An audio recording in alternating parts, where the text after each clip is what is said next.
네, 안녕하세요. 저는 인텔 코리아 근무하는 이인구입니다. 네, 정우님 반갑습니다. 저희가 오늘 ISC 오프라인으로 굉장히 오랜만에 다시 인사를 드리게 됐는데요. 오늘 참석하신 소감 어떻게 되실까요? 네, 지난 10월 29일 날 그 슈퍼컴 컨퍼런스가 있었죠. 굉장히 큰 규모의 행사였는데 저는 이제 오후에 AI 트랙을 진행했었고 또 많은 트랙으로 나눠지다 보니까 참석자가 많지 않았었어요. 근데 오늘 이제 ISC 2022에는 많은 분들이 와서 대단히 기쁩니다. 네, 인텔과 이노뎁의 인연이 꽤 오래된 걸로 알고 있는데요. 그렇다면 파트너사로서의 이노뎁 어떻습니까? 네, 저는 이노뎁이 굉장히 자랑스러운 인텔의 동반자라고 생각을 하고 있습니다. 그 이유는 이노뎁이 국내에서 많은 비즈니스를 하고 있지만 해외에서 더 많은 비즈니스를 하고 있다고 얘기를 듣고 있고요. 그 이유는 기술력이 있기 때문에 해외에서 많은 비즈니스를 하고 있다고 생각하고 있고요. 저는 기술이 경쟁력 또는 기술이 어떤 그 기업의 성과를 떠나서 경제를 일으키는 원동력이라고 생각을 하고 있습니다. 우리가 잘 아는 미국과 중국의 어떤 무역마찰이나 이런 부분들이 근저에는 기술이 있다고 생각을 하고 있습니다. 예를 들자면 5G라든지 또는 인공지능 또는 반도체 이런 다양한 분야의 기술력이 향후의 성장 동력이 되기 때문이라고 생각합니다. 그런 의미에서 이노뎁이 굉장히 기술을 가지고 있고 해외 비즈니스를 잘 진행하고 있기 때문에 자랑스러운 동반자라고 생각하고 있습니다. 네, 역시 오랜 인연만큼 아주 자랑스럽다는 말씀 해주셨는데요. 자, 그렇다면 오늘 준비해주신 스피치가 인텔의 AI 학습 및 추론 솔루션 소개 맞습니까? 네, 그럼 발표 감사합니다. 부탁드리겠습니다. 제가 준비한 내용들은 인텔의 오픈비노하고 그다음에 인텔 AI 엑셀레이터 그다음에 페럿 러닝에 대해서 말씀을 드리도록 하겠습니다. 먼저 오픈비노 관련 내용이고요. 51.9 빌리언이라는 숫자는 우리에게 쉽게 와닿지는 않은데요. 옆에 있는 그래프를 보면은 2020년도 비해서 2025년도에 3배 이상 디바이스 수가 증가하는 걸 볼 수 있고요. 이런 부분들이 이제 인공지능의 인퍼런스 부분에 많은 디바이스들이 적용이 될 거다라는 얘기를 하고 있고, 보면 또 맨 밑에 있는 CPU, GPU, FPGA, 엑셀러레이터 등 다양한 디바이스들이 사용을 하고 있는데요. 이런 이유에 대해서는 보신 바와 같이 이제 워크로드가 다양하고 또 데이터 포맷이 굉장히 다양하게 있죠. 두 번째는 요구 사항이 굉장히 다른 부분도 있고, 세 번째로는 쓰이는 곳이 다양하죠. 예를 들어서 클라우드라든지 엣지라든지 또 엣지 부분도 다양하게 있기 때문에 이런 부분을 고려해서 다양한 디바이스가 필요하다고 얘기를 하고 있습니다. 또 우리가 고려할 사항들이 보면 모델을 하나 만들었을 때 팩토링으로 만들어 할지라도 A 팩토리, B 팩토리, C 팩토리가 있으면 그 팩토리마다 다양한 자기의 워크 모델을 필요로 하기 때문에 다양한 인스턴스 또는 다양한 모델들이 필요한 부분들이 있고요. 또 우리가 인공지능 딥러닝 모델을 만들면 실제로 만드는 것하고 사용하는 것이 다르기 때문에 실제로 현장에서 적용하는 인테그레이션이 필요한 부분도 있고, 말씀드렸듯이 어디에 쓸 것인지 어느 규모로 쓸 것인지 이런 부분들을 우리가 고려를 해야 되는데요.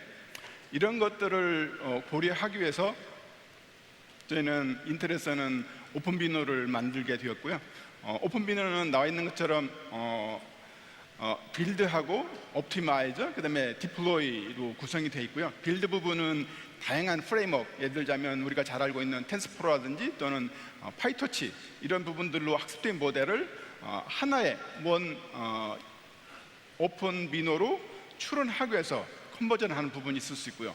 뒤에 있는 옵티마이저라든지 디플로이 부분 같은 경우는, 특히 디플로이 부분 같은 경우는 엣지에서 사용하기 때문에 모델이 굉장히 슬림해야 되고 또 성능이 빨라야 됩니다. 그래서 그런 부분들을 최적화하기 위해서 오픈비노가 나왔다라고 얘기를 하고 있고요. 그래서 오픈비노는 2018년부터 쭉 발전해 오고 있고 매년 성장을 하고 있고 1년에 한 번에서 2번 정도 업그레이드를 하고 있습니다. 그래서 업그레이드를 하는 이유는 첫 번째는 새로운 디바이스 나오면 그 새로운 디바이스를 적용하는 부분이 있고, 두 번째는 모델 경량화라든지 옵티마이저 이런 부분들이 계속 추가가 되고 있습니다. 그래서 2022년에 나온 그 몇 가지 기능들을 좀 소개를 하고 싶은데요. 첫 번째는 나와 있는 것처럼 오토 플러그인입니다. 우리가 많이 쓰는 PC 같은 경우에는 거기에 CPU도 들어있고 GPU, 내장 GPU도 있고 외장 GPU도 쓸 수 있고 이렇게 다양한 디바이스들이 있기 때문에 어떤 PC 플랫폼에서 인프런스를 한다 그러면 우리가 어느 디바이스를 선택해야 할지 고민을 하거든요. 그런데 이렇게 오토 플러그인 같은 경우는 원하는 대로 CPU를 쓸 수 있고 또 CPU, GPU를 함께 쓸 수 있는 그런 기능들도 있는데요. 뒤에서 한 번 더 보시면 이 그래프에서는 위에 쪽이 CPU 부분이고 밑에 쪽이 GPU 부분인데요. CPU가 잘하는 부분도 있고 GPU가 잘하는 부분도 있습니다. 예를 들자면 위에 있는 CPU 같은 경우는 애플리케이션 로딩이라든지 또는 모델을 로딩하는 이런 부분이 굉장히 빠르기 때문에 우선은 시스템이 부팅을 할 때 CPU에서 애플리케이션을 로딩하고 GPU가 준비되기 전까지 CPU를 이용해서 인퍼런스를 하게 됩니다. 그 다음에 이제 GPU가 준비되면 CPU는 스톱하고 GPU로 컨버전을 하게 되는데요. 이런 부분들을 자동으로 처리를 할 수 있다는 거죠. 두 번째 나와 있는 예제 같은 경우는 이제 그 NLP 음성 인식 같은 경우에 그 단어라든지 문구가 굉장히 길이가 다양하거든요. 이런 다양한 부분들을 자동으로 알아서 처리를 해주기 때문에 그런 부분에서 성능을 빨리 가져가는 그런 부분들이 있습니다. 그래서 앞에서 말씀드렸듯이 지금 그래프에 보면 CPU를 사용했을 때 인퍼런스 성능, 그 다음 GPU를 사용했을 때 인트로의 성능, 또는 GPU, CPU를 같이 사용했을 때 성능 차이를 볼 수 있고요. 경우에 따라서는 CPU에서는 다른 작업을 할 수 있고 GPU로 인퍼런스를 할 수도 있고 경우에 따라서는 CPU, GPU를 모두 인퍼런스에 사용을 할 수도 있습니다. 그래서 앞에서 말씀드린 빌드하고 옵티마이저, 디플로이 부분인데요. 옵티마이저 부분 같은 경우는 다양한 프레임워크, 텐스플로라든지 파이토치라든지 이런 부분에 학습한 내용들을 오픈빈으로 사용하기 위해서 컨버전을 하는 부분이고요. 컨버전을 하게 되면 XML하고 빈 파일이 나오는 그런 경우고요. 그래서 XML 같은 경우는 네트워크 모델에 대한 정보가 들어있고 빈 파일에는 웨이트 값이 들어있는 부분인데요. 이 옵티마이즈 부분하고 디플로이를 좀 더 보도록 하겠습니다.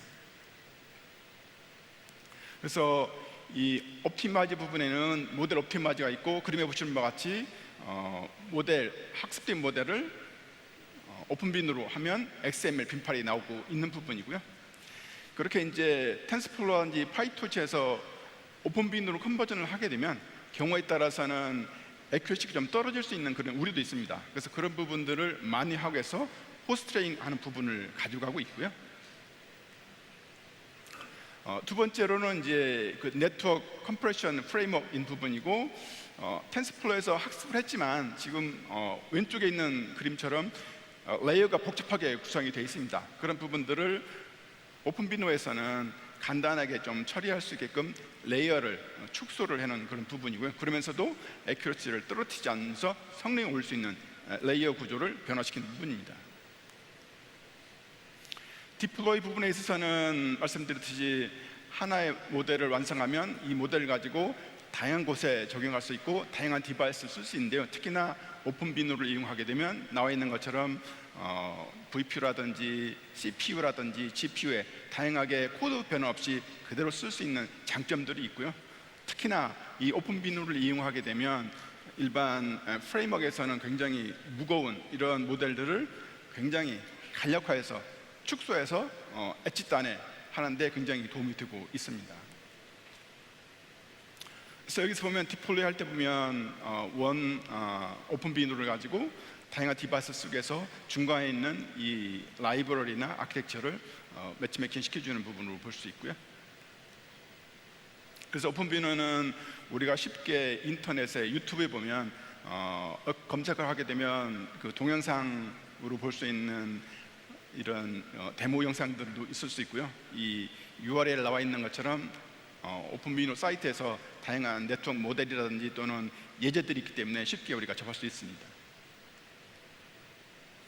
다음으로 얘기하고 싶은 것은 AI 엑셀러레이터 부분이고요. 보시는 바와 같이 이 인텔에서 제공하는 AI 라이브러리들이 다양하게 있습니다. 밑에 보시면 기본적으로 퍼포먼스를 위한 라이브러리들이 1DLA라든지 DNN, 또 CCL 또는 매스 커널 라이브러리 이런 다양한 기초적인 라이브러리들이 있고 그 후에 우리가 잘 알고 있는 프레임워크들이 파이토치라든지 텐스플로우 그리고 인텔이 가속화시키고 있는 사이클런이라든지 파이썬 이런 부분들이 있고요. 그 위에 보면 이제 그 플랫폼 레벨로 보면 오픈비뉴, 우리가 앞에 말씀드렸던 오픈비뉴도 있고, 그 옆에 보면 데브 클라우드라든지 이런 다양한 컨버지드 IO 이런 부분도 있고, 컨버지드 IO 같은 경우는 인텔이 이 회사를 인수해서 인텔에서 계속 서비스를 하고 있는 그런 부분인데요. 여기에 나와 있는 몇 가지를 좀 더 보고자 합니다. 첫 번째 나와 있는 부분이 모딘인 부분이고요. 일반적으로 우리가 데이터를 전처리할 때 판다스를 많이 사용을 합니다. 근데 판다스 같은 경우는 데이터를 하나씩 시리로 처리하기 때문에 좀 성능이 느린 부분인 반면에, 모딘 같은 경우는 한 번에 많은 데이터를 처리하기 때문에 성능이 빨라지고요. 그러면 모딘을 이용하기 위해서 어떤 작업을 해야 되는지 보면 밑에 나와 있는 것처럼 명령 한 줄을 통해서 모딘을 지원할 수 있고, 이 모딘을 지원했을 때 성능이 90배까지 빨라진다고 얘기를 하고 있습니다. 두 번째로 나와 있는 부분이 이제 텐서플로우 부분이고요. 일반적으로 텐서플로우의 초기 버전은 인텔 디바이스를 사용하기 위해서 텐서플로우를 설치하고 추가적인 라이브러리를 설치를 해야 됐습니다. 그런데 지금 현재 버전에서는 보시는 바와 같이 심플하게 pip install 인텔 텐서플로우라는 이 메시지 하나로 설치를 하게 되면 추가적인 라이브러리 없이 인텔의 다양한 애플리케이션 또는 API를 불러와서 성능을 빠르게 할 수 있는 그런 장점들이 있고요. 비슷하게 파이토치 역시 명령어 한 줄로 인스톨을 하게 되면 추가적인 라이브러리 없이 파이토치를 쓰면서 인텔 디바이스에서 제공하는 라이브러리들을 자동으로 쓸 수가 있습니다. 텐서플로우 옵티마이제이션을 추가로 보기 전에 말씀드리고 싶은 것은 이제 원DNN이고요. 원DNN은 인텔에서 인공지능을 가속화시키기 위한 기본적인 라이브러리를 볼 수 있고요. 보시는 바와 같이 데이터 모델은 FP32에서부터 인티저 A까지 지원을 하고 있고, 인텔에서 제공하는 AVX OLE라든지 또는 딥러닝 부스터 이런 기능들을 지원하고 있고, 우측 테이블에 보면 카테고리로 어떤 컴퓨팅 쪽이라든지 메모리 집약적인 이런 라이브러리들이 있는데, 이런 라이브러리들을 지원하기 때문에 결과적으로 성능이 빨라진다라고 얘기를 하고 있습니다. 그래서 이런 것들을 도표로 그리게 되면 지금 네모박스 안에서 좌측에 보면 일반적인 텐서플로우에서 데이터 처리거든요. 맨 위에 이제 그 먹스 매트릭스가 있고 바이어스가 있고, 다음에 두 가지로 나눠서 멀티하고 포가 있습니다. 이런 부분들을 전체적으로 처리하게 되면 두 가지의 인접한 부분의 데이터를 계산하는 부분이라든지 또는 두 가지를 동시에 계산하다 보면 라이팅이 여러 번 반복되어야 되는 그런 부분들이 있는데, 그런 부분들을 우측에 있는 것처럼 하나로 통합하게 되면 성능을 훨씬 더 빠르게 할 수 있고, 또 데이터 같은 경우도 캐싱을 해놓고 계속 쓰기 때문에 추가적인 리라이트 작업들이 없어집니다. 그래서 성능이 빨라지는 부분인데요. 보시는 바와 같이 지금 우측에 있는 우측에 위쪽에 보면 그 레이턴시를 나타내는 부분이고, 일반적인 텐서플로우를 했을 때 1로 기준했을 때 레이턴시가 0.3까지 줄어드는 걸 볼 수 있고, 밑에 있는 부분은 스루풋입니다. 일반적인 텐서플로우가 2를 기준했을 때 원DNN을 이네이블링 하게 되면 높게는 3배까지 성능이 향상되는 걸 볼 수가 있고요. 그다음 두 번째 얘기할 수 있는 부분이 이제 로우 프리시전이고요.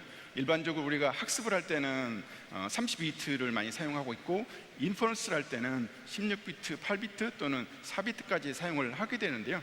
그 이유는 이제 성능을 빨리 하기 위해서 비트수를 좀 줄이는 부분입니다. 그래서 이 8비트 인테그레이션 같은 경우도 32비트에 비해서 성능을 3배까지 빠르게 할 수 있는데, 거기에 대한 예제로서 네모박스 안에서 좌측에 있는 것은 트레디셔널한 32비트 처리에 대한 내용이고, 우측에 있는 부분은 이제 8비트로 처리를 하기 위해서 퀀타이제이션을 하고 프로세싱을 하고 다시 디퀀타이제이션을 해서 성능을 빠르게 하는 부분이고요. 우리가 걱정하는 부분이 8비트 데이터를 하게 되면 애큐러시가 떨어질 걸 많이 걱정을 합니다. 그렇지만 이제 8비트로 하면서 애큐러시는 1% 미만으로 떨어지게끔 하는 그런 부분에서 쓸만하다라고 얘기를 하고 있습니다. 네. 그래서 퀀타이제이션을 해서 32비트 대 8비트 했을 때 많게는 4배까지, 또 적게는 2배까지 성능 향상이 될 수 있고, 애큐러시는 1% 미만으로 떨어지는 걸 볼 수 있습니다. 두 번째는 비플롯 16이고요. 일반적으로 32비트하고 비플롯 16의 데이터 포맷을 보면 32비트 같은 경우는 사인 비트 하나에 그 지수가 8비트, 그다음에 가수가 23개가 있습니다. 반면에 빅플로 16 같은 경우는 앞에 있는 사인 비트하고 지수 부분은 8개로 같이 있고 뒤에 있는 가수 부분만 7개를 줄어드는데요. 이렇게 데이터를 줄이면서도 애큐러시는 떨어지지 않고 성능을 향상할 수 있는 부분이고, 우측에 있는 그래프와 같이 대략 한 1.6배에서 1.7배 정도 성능 향상이 되는 걸 볼 수 있습니다. 그래서 여기는 이제 앞에서 설명드렸던 부분에 어떻게 처리하는지를 보여주는 건데요. 특히 이제 텐서플로 같은 경우는 오토 믹스드 프리시전이라는 내용이 있어서 데이터 포맷에 따라서 어떤 거는 빅플로 16이 처리가 가능하고 어떤 거는 32도 처리하는 부분이 있는데, 그런 부분들을 텐서플로에서는 자동으로 알아서 처리를 해준다라고 얘기를 하고 있습니다. 딥러닝 부스트에 관한 내용이고요. 인텔 제온 서버에서 지원하는 기능 중에 하나로 볼 수 있는데, 2세대 같은 경우는 인티저 8을 지원하는 게 특징이었고요. 그 다음에 3세대 지원에서는 빅플로 16을 지원하고 있고, 지난 9월 27일에 어나운스한 사파이어 레피드 4세대 지원에서는 그림에 있는 것처럼 AMX라는 걸 지원하고 있고요.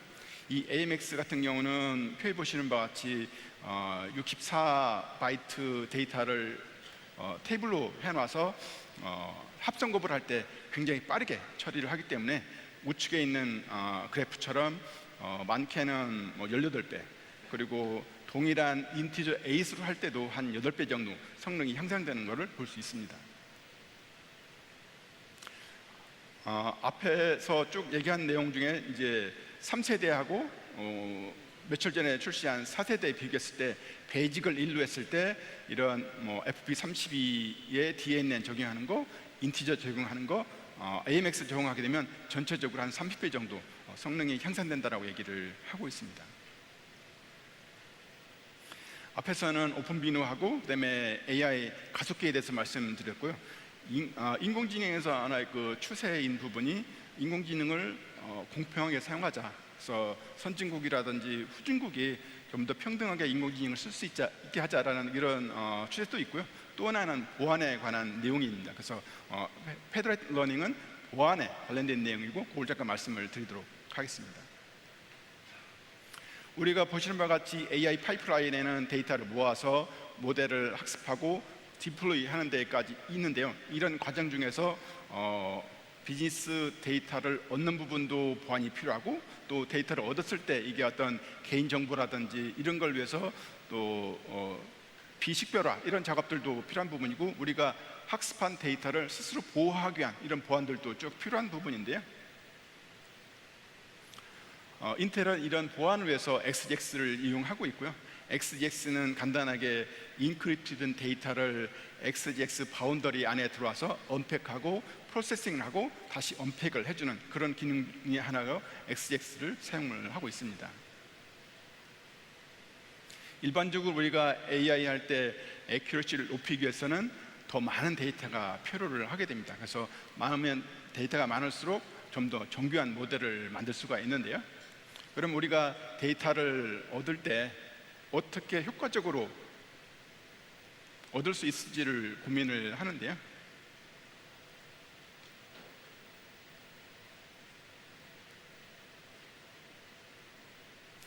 일반적으로 데이터를 얻을 때 하나의 회사에서 가지고 있는 데이터 양은 여러 개 있는 회사를 합치는 것보다는 적을 있겠죠. 그래서 여러 개 회사의 데이터를 모아야 되는데요. 근데 여러 개 데이터를 모으는 데는 문제가 있을 수 있겠죠. 예를 들자면 어떤 기업의 팔레스라든지 국가의 팔레스 때문에 정보를 같이 모으지 못하는 경우가 있습니다. 예를 들자면 병원에 있는 데이터를 또 A병원, B병원, C병원이 각각 자기 데이터를 이용하는 건 가능하지만 이 각각의 병원에 있는 데이터를 한 군데 합치는 것은 문제가 될 수 있기 때문에 이런 것들을 이제 보완하기 위해서 나온 부분들이 페더레이티드 러닝이라는 부분이고요. 그래서 이 페더레이티드 러닝을 위해서 인텔에서는 이 펜실베니아 대학하고 같이 연구한 그런 내용들이 있습니다. 그걸 잠깐 소개를 하도록 하겠습니다. 일반적으로 여기 이제 대략적으로 A, B, C라는 병원이 있으면 각각의 병원의 데이터를 가지고 학습을 했을 때 애큐러시가 한 69% 정도라고 얘기를 하고 있고요. 그런데 이제 이거를 다 합쳐서 모델을 만들게 되면 데이터가 많아지기 때문에 85%까지 증가하는 걸 볼 수 있고요. 또 한편으로 이거를 이제 패드 러닝을 하게 되면 84%까지 증가를 합니다.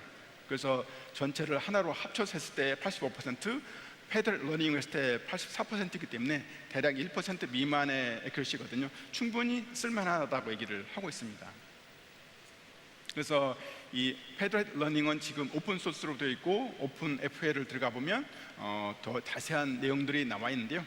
간단하게 보면 지금 노드를 보면 그 애그리게이터 로드가 있고 그 다음에 콜래버레이터 로드가 있는데요. 애그리게이터 같은 경우는 이 프레임워크에 크게 관계없이 사용할 수 있는 부분이고 콜래버레이터 같은 경우는 파이토치나 텐스플로우를 지원하게끔 되어 있는 부분이고 소프트웨어 부분을 보면 유분투라든지 파이썬 그다음에 텐스플로우, 텐스플로우 버전 2.0 같은 경우 그다음에 파이토치가 사용되고 있고 물론 인텔의 XEX를 사용을 했습니다. 그리고 펜실베니아 대학에서 연구를 했던 부분들은 이제 여기 나와 있는 것처럼 모델들이 레지넷 50이라든지 유넷 그다음에 LSTM을 사용을 했다라고 얘기를 하고 있습니다. 그래서 이 패드 러닝은 데이터가 부족해서 고생하는 분들을 위해서 효과적으로 모델의 애큐러시를 높이기 위해서 사용하는 그런 기법 중에 하나고 앞으로도 많이 사용될 거라고 생각을 하고 있습니다. 그래서 여기까지 제가 인텔의 오픈비누, 그다음에 AI 엑셀러레이터, 그다음에 보안을 위한 패드 러닝에 대해서 말씀을 드렸습니다. 감사합니다.